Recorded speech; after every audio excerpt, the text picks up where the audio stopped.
Allahumma salli ala Nur Muhammad sallallahu. Let's check it here. Allahumma salli ala Nur Muhammad sallallahu. Allahumma salli ala Nur Muhammad sallallahu. Come on, everybody. Allahumma salli ala Muhammad. Nur Muhammad. Oh yeah. Allah.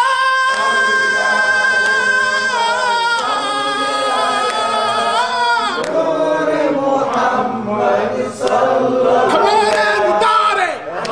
Allahumma salli ala. Oh yeah, Nur Muhammad sallallahu. Sing it.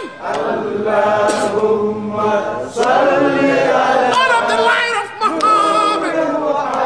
Oh yeah. Allah.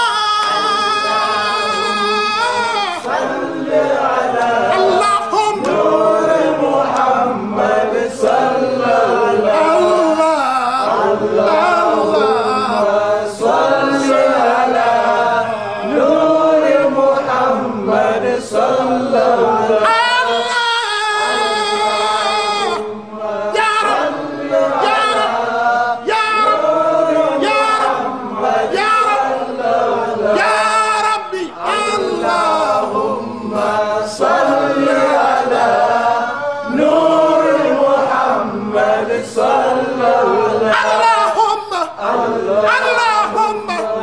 Salli ala Nur Muhammad sallallahu. Allah